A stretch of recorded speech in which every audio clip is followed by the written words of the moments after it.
Est-ce que le S&P 500 va s'effondrer en 2026? Est-ce qu'il faut vraiment investir maintenant et ne pas attendre peut-être début d'année 2026 ou une correction ou un crash avant de commencer à investir en bourse? C'est là une question que beaucoup de personnes se posent, qu'on me pose d'ailleurs comme question, et j'ai décidé d'en faire une vidéo, comme ça j'aurai une réponse à te partager, et à chaque fois qu'on me posera cette question, je pourrai repartager cette vidéo, et toi par ailleurs tu pourras également la repartager aux personnes qui te demandent si c'est le bon moment pour investir. Parce que c'est vrai que là, fin 2025, à l'heure où je tourne cette vidéo, le S&P 500 est sur des plus hauts historiques. Les marchés américains, ils ont bien pété cette année 2025. Et donc on se dit, bah voilà, est-ce que c'est vraiment le bon moment? Il y a beaucoup de personnes, des analystes qui nous disent, attention, il y a un crash qui va arriver, on ne sait pas trop avec l'inflation de ceci, de cela. Donc voilà, je pensais nécessaire de faire une vidéo par rapport à ça pour que tu puisses vraiment comprendre ma compréhension de marché, comment est-ce que moi j'interviens sur ce marché avec les plus hauts historiques, comment est-ce que je me positionne à ce niveau-là et comment est-ce que je vais te recommander toi de te positionner si évidemment tu comprends ma vision et que tu es dans cette même dynamique. Mais c'est vrai que la question que tout le monde se pose et qui est légitime, c'est est-ce que ce n'est pas trop tard et est-ce que je ne vais pas acheter là aujourd'hui au plus haut historique et du coup ce n'est pas le meilleur moment parce qu'idéalement il faudrait acheter au plus bas. Déjà en fait il y a plusieurs choses dans ta question.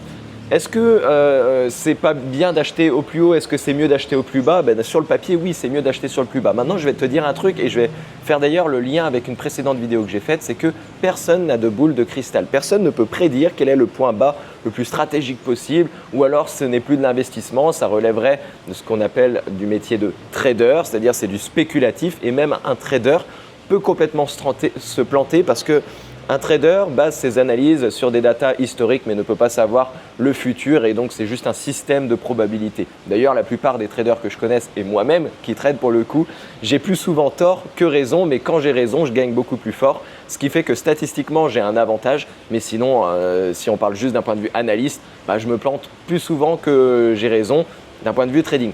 Maintenant, si on parle vraiment investissement pur long terme, toi, ton but, ce n'est pas de devenir un trader, c'est faire de l'investissement passif sur le long terme. Donc déjà, tu dois avoir une vision long terme. Et si tu as cette vision long terme-là et que tu as compris comment fonctionnait le S&P 500, est-ce que là, c'est pas…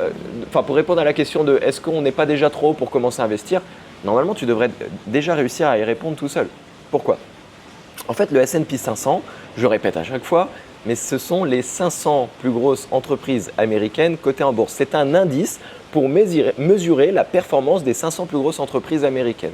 S'il y en a une qui performe moins, celle qui était à la place 501 va prendre la place de celle qui était à la 500 et le classement il change comme ça. Donc celles qui sont tout en haut généralement sont les mêmes depuis plusieurs années. On a eu une Nvidia qui est remontée en flèche, parce qu'on a eu la bulle de l'IA et demain on aura peut-être une autre bulle spéculative, ce sera plus l'IA mais peut-être qu'il y aura une révolution technologique sur la santé et toutes les entreprises de la santé vont péter. Bref, il y a mille et une idées en fait et dis-toi que il y a de ça quelques années, on était sur ces plus hauts-là. Il y avait une autre bulle précédente qui était là. Alors, ce n'était pas l'intelligence artificielle, mais par exemple, les voitures électriques avec Tesla ou autres. Et tout le monde se disait, mais une fois que les voitures électriques, qu'est-ce qui va se passer? Tu vois, on est arrivé sur des nouvelles bulles. Et donc, si tu veux investir sur les marchés américains, le S&P 500 plus particulièrement, sur du court terme, oui, il y a de fortes probabilités que tu vas te planter et que tu vas perdre de l'argent. Mais si, pour le coup, tu as un horizon d'investissement long terme, il y a très peu de probabilités que tu te plantes parce que le S&P 500 ne fera que monter puisque, encore une fois, dans ce classement-là, on veut que les 500 meilleures entreprises qui performent. Maintenant, la seule chose qui peut différer sur le S&P 500, c'est est-ce qu'il va performer lentement ou il va performer rapidement. C'est tout. Et donc, quand il y a des bulles comme l'intelligence artificielle, on a vu là, ces 2 dernières années, ça a monté super vite et super rapidement. 2026, peut-être que ça va monter beaucoup moins vite. On va peut-être aussi avoir un crash, peut-être une correction qui peut durer plusieurs mois. On ne sait pas combien de temps est-ce que ça va durer. Mais encore une fois, je te parle de quelques mois. Et même si c'est 1 an la correction ou le crash, si ton horizon d'investissement il est de 10 ans par exemple, il n'y a aucun souci avec le S&P 500 que d'investir dessus. Donc, est-ce que c'est pas trop tard? Est-ce que tu vas pas acheter au plus haut ou au plus bas? En fait, il faut que tu te dises une chose, vu que maintenant tu as compris cette vision que quoi qu'il arrive, en fait, ça va monter et il faut que tu aies un horizon d'investissement long terme. En fait, dis-toi une chose, c'est que les plus hauts d'aujourd'hui seront les plus bas de demain. Je te prends un exemple tout bête. Si aujourd'hui, en fait, tu te dis, ok, moi je préfère attendre pour investir parce qu'on est beaucoup trop haut. Je préfère attendre une correction. Peut-être que là, janvier, février, le S&P 500 va continuer de monter fort et tu vas te dire, quel dommage, j'aurais pu continuer, investir déjà là, en décembre, à l'heure où tu auras vu cette vidéo, j'aurais dû écouter Alan pour le coup. Ça va continuer de monter, tu vas te dire mince, j'ai raté. Là, tu vas commencer à rentrer dans une erreur psychologique émotionnelle qui existe dans l'investissement et surtout quand tu fais de la spéculation, pas quand tu as cet horizon d'investissement long terme et que tu es passif, tu vas avoir ce qu'on appelle du FOMO. Et le FOMO, c'est le plus gros ennemi que tu puisses avoir parce que c'est un ennemi où tu te bats d'ailleurs contre toi-même. Si tu as ce FOMO, en fait, qu'est-ce qui va se passer? Le marché va continuer de monter, tu vas te dire mince, j'aurais dû rentrer en décembre parce que même si c'était le plus haut, finalement, j'ai eu tort. Il va y avoir une petite correction et tu vas rentrer sur cette correction. Et cette correction, tu vas rentrer dessus, sauf qu'elle ne va pas corriger jusqu'au au prix à laquelle on était là en décembre, à l'heure où je tourne cette vidéo. Et tu vas accepter du coup le fait, tu vas apprendre ta leçon, de te dire ok, je vais investir ici. C'est vrai qu'idéalement, j'aurais quand même préféré investir au dernier point haut. Là, tant pis, je suis dans la correction et tu as peut-être déjà perdu 5-10%, j'en sais rien, tu vois, au moment où tu as attendu.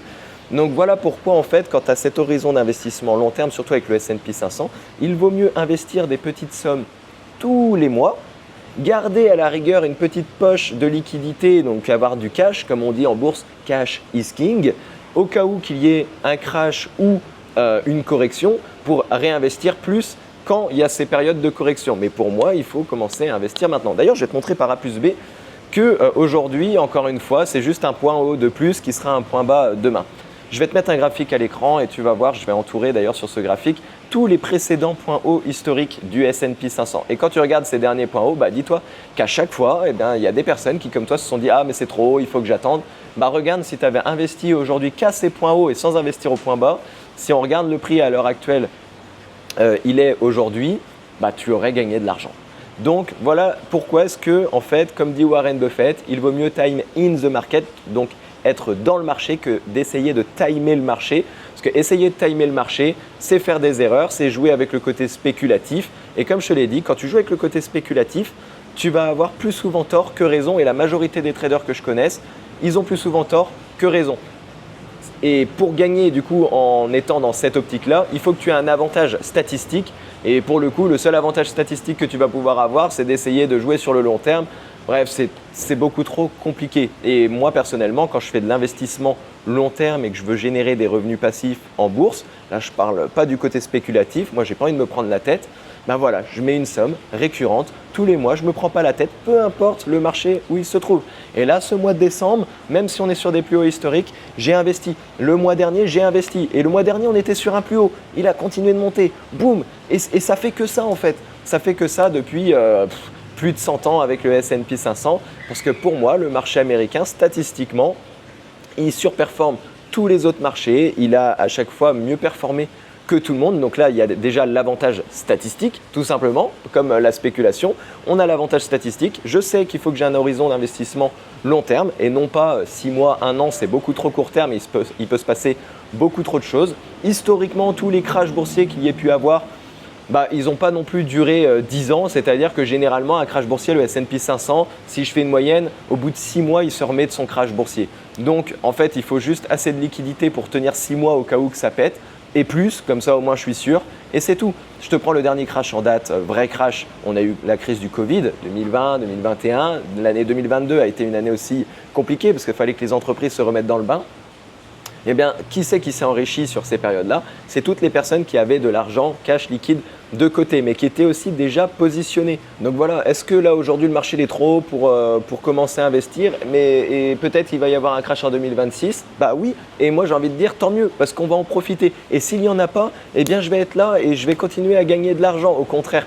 Parce que le fait d'attendre, d'essayer d'espérer une correction, tu es dans l'émotion, tu n'es pas dans la stratégie, tu n'es pas dans l'action, tu n'es personne encore une fois pour deviner, tu es juste en train de perdre de l'argent et quand bien même tu arrives à faire un bon coup, en fait tu vas te dire, tu vas avoir un autre biais émotionnel qui s'appelle la surconfiance. C'est-à-dire que si tu arrives à faire un bon coup en attendant une correction là et tu investis, tu vas te sentir plus fort que le marché.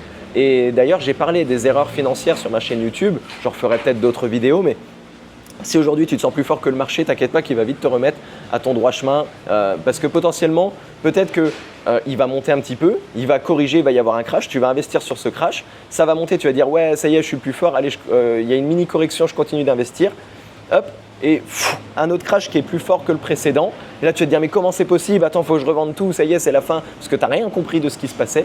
Alors que si tu investissais un petit peu tous les mois, tu vas avoir ce qu'on appelle une moyenne lissée, en fait, tout simplement. Donc, tu vas avoir une évolution de portefeuille linéaire, tout simplement. Et si je fais une moyenne lissée du S&P 500, une moyenne linéaire, eh bien statistiquement, le S&P 500 a une moyenne linéaire de 10% de rentabilité par an. C'est statistique, ça fait plus de 100 ans que c'est comme ça. Donc vraiment, avant de conclure cette vidéo, pour moi, la vraie stratégie pour 2026, ça va être de continuer d'investir tous les mois le montant que j'ai alloué pour mon portefeuille, en respectant bien mon allocation de portefeuille sur le S&P 500. Je me diversifie également sur d'autres classes d'actifs pour venir quand même compenser, mais la grosse partie de mes investissements passifs va être concentrée sur le marché américain sans aucun problème. Si jamais il y a un crash, une correction, peu m'importe, il me reste de la liquidité, je vais pouvoir réagir sans aucun problème. Et quand bien même j'aurai pas de liquidité, je sais que j'ai juste besoin d'être patient et de continuer d'investir tous les mois parce que sur le long terme, je vais finir gagnant. Donc un ATH, all time high, un point haut comme on est aujourd'hui, ce n'est pas un signal de danger. C'est-à-dire que arrête d'écouter ce que les gens disent, oui, il y a un crash qui va peut-être arriver. Tant mieux qu'il y ait un crash. Je vais me positionner parce que s'il n'y en a pas, tant mieux. Parce que typiquement, tu vois, tout le monde est pessimiste en ce moment. Ah, il y a peut-être un crash qui va arriver, nanani, nanana. S'il y a une data économique qui sort, qui dit que finalement, non mais en fait, le risque de crash, c'est impossible. Ça va exploser d'un coup. Parce que tout le monde va se dire, ah mais en fait, on avait peur, alors que là, on vient de nous confirmer qu'il n'y a vraiment aucune crainte d'un crash. Allez, c'est parti. Et tout le monde va investir en masse et donc les marchés vont exploser. Et si tu n'es pas positionné, tu vas rater ce mouvement-là. Et donc, ça, personne ne peut le prédire, encore une fois. Donc, un ATH, ce n'est pas égal de danger. Attendre, ce n'est pas égal non plus à la sécurité. Aujourd'hui, ne pas investir, c'est-à-dire que tu laisses dormir de l'argent, tu n'es pas en sécurité parce que tu as l'inflation contre laquelle tu es en train de te battre. Ton argent, elle n'est pas en train de dormir, elle est juste en train de mourir. Il ne se passe absolument rien. Et personnellement, je préfère que mon argent travaille à hauteur de 10% par an qu'à hauteur de 3-4% comme un livret A, tout simplement. Et même s'il y a un crash, je sais qu'encore une fois, je vais être gagnant. Donc en fait, attendre, ce n'est pas la sécurité et le temps est supérieur au timing. C'est-à-dire que si aujourd'hui, tu restes investi sur les marchés plus longtemps que ce que tu essayes de timer le marché, de rentrer, sortir, bam, essayer de prendre des mouvements, je peux t'assurer que tu as plus de probabilité statistique de faire de l'argent en étant positionné dès maintenant. C'est pour ça que tu dois arrêter d'attendre. Et si tu veux arrêter d'attendre et comprendre quelles sont mes stratégies d'investissement passif sur les marchés américains, comment est-ce que je me diversifie, j'ai créé un club qui s'appelle Rentier 2.0. D'ailleurs, je réalise des essais gratuits. Tu peux venir essayer gratuitement. C'est moi qui prends tous les risques, encore une fois, parce que je t'ouvre les portes à mon écosystème. La seule condition, c'est que c'est sous candidature parce que je ne veux pas faire rentrer n'importe qui. C'est moi-même d'ailleurs qui fais les appels d'entretien pour savoir si tu es vraiment légitime à pouvoir rentrer dans ce club. Parce que je veux éviter d'avoir des touristes. Si aujourd'hui tu viens juste parce que c'est gratuit et en fait tu n'as pas vraiment un plan d'investissement long terme et que tu t'en fous un petit peu, que tu viens juste prendre la connaissance, ça ne m'intéresse pas. Par contre, si tu es un minimum motivé, que tu viens découvrir parce qu'évidemment c'est gratuit, mais que tu es quand même dans l'optique à si ça me plaît et tout, de toute manière que j'ai bien compris, moi je sais que je vais pouvoir avancer, dans ce cas-là, c'est fait pour toi. Donc n'hésite pas à cliquer sur le premier lien qui est dans la description. Et donc je pense que j'arrive à la fin de cette vidéo. Encore une fois, souviens-toi, le meilleur moment pour investir, c'était hier. Demain, c'est trop tard et aujourd'hui, tu es juste à la limite pour rattraper ton temps. Donc le meilleur moment, c'est l'action d'aujourd'hui que tu vas réaliser après cette vidéo. Est-ce que tu vas quitter cette vidéo et passer sur autre chose, ou est-ce que tu vas vraiment commencer à mettre des choses en place? Qu'encore une fois, si tu veux un avantage statistique, il faut que tu passes le plus de temps sur les marchés que d'essayer de les timer. C'est tout ce que j'ai à dire pour cette vidéo. Je te dis à la semaine prochaine.